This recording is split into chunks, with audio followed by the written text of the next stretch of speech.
నమస్తే, నేను Roja. Welcome to special debate. ఫిరాయింపుదారులపై సుప్రీంకోర్టు సీరియస్ అయింది. స్పీకర్కు డెడ్ లైన్ విధించింది జస్టిస్ గవాయ్ ధర్మాసనం. ఇంతకీ సర్వోన్నత న్యాయస్థానం ఏం చెప్పింది? 3 నెలల తర్వాత ఏం జరగబోతోంది? సీజేఐ మాటల ఆంతర్యం ఏంటి? 10వ షెడ్యూల్పై సమీక్ష చేయాల్సిందేనా? చట్టాన్ని మార్చాల్సిన టైం వచ్చిందా? పార్టీ మారిన ఎమ్మెల్యేల ఫ్యూచర్ ఏంటి? జంప్ జిలానీ లీడర్లకు కష్టాలు తప్పవా?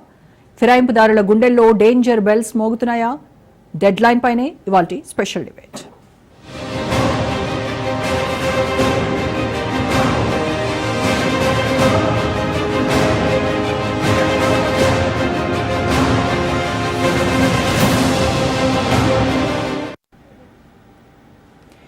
డైలీ సీరియల్లా సాగదీత వద్దు, నాంచుడు ధోరణి మంచిది కాదు, 90 రోజుల్లోగా తేల్చండి.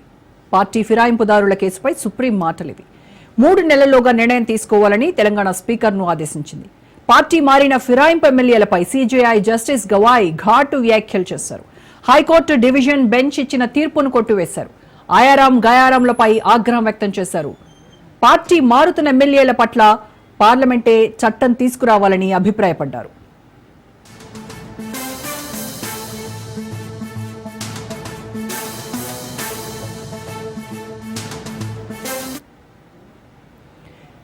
తెలంగాణలో అసెంబ్లీ ఎన్నికల తర్వాత బీఆర్ఎస్ నుంచి గెలిచిన 10 మంది ఎమ్మెల్యేలు కాంగ్రెస్ కండువా కప్పుకున్నారు. పార్టీ ఫిరాయించిన వాళ్లలో Khairatabad MLA Danam Nagender, station Ghanpur MLA Kadiyam Srihari, Bhadrachalam MLA Tellam Venkatrao, Banswada MLA Pocharam Srinivasa Reddy, Gadwal MLA Krishnamohan Reddy, Chevella MLA Kale Yadaiah ఉన్నారు. ఇక వీరితో పాటు Rajendranagar MLA Prakash Goud, Serilingampally MLA Arikepudi Gandhi, Patancheru MLA Gudem Mahipal Reddy, Jagtial MLA Sanjay కుమార్లు హస్తం తీర్థం పుచ్చుకున్నారు. అక్టోబర్ 31 లోపు ఫిరాయింపు ఎమ్మెల్యేలపై స్పీకర్ ఏదో ఒక నిర్ణయం తీసుకోవాలి.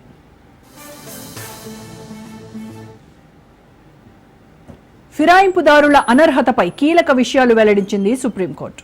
10 మంది ఎమ్మెల్యేల అనర్హత పిటిషన్లపై నిర్ణయం తీసుకోవాల్సిందేనని స్పీకర్కు తేల్చి చెప్పింది.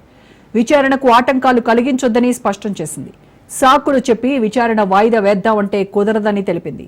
అలా చేస్తే రాజ్యాంగ ఉల్లంఘనకు పాల్పడినట్టేనని హెచ్చరించింది. పార్టీ మారిన ఎమ్మెల్యేలంతా అనర్హత విచారణ ఎదుర్కోవాల్సిందేనని వెల్లడించింది. అయితే న్యాయస్థానమే అనర్హత వేటు వేయాలన్న విజ్ఞప్తిని సుప్రీం తోసిపుచ్చింది.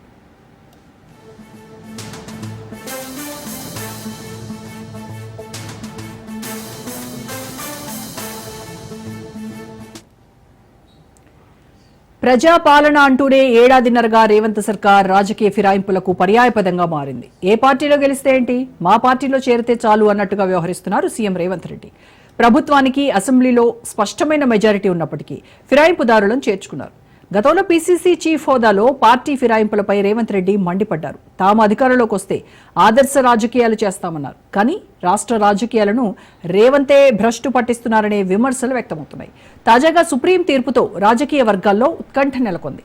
అనర్హత వైపే అడుగులు అంటోంది గులాబీ దళం. అయితే సమయం ఉందంటోంది కాంగ్రెస్.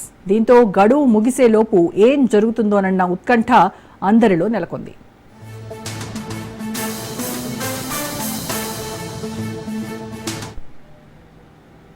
ఫిరాయింపుదారులపై సుప్రీంకోర్టు విధించినటువంటి గడువు పైన ఇవాళ మన డిబేట్లో డిస్కస్ చేద్దాం. దానికంటే ముందు ఒక షార్ట్ బ్రేక్ తీసుకుని వద్దాం.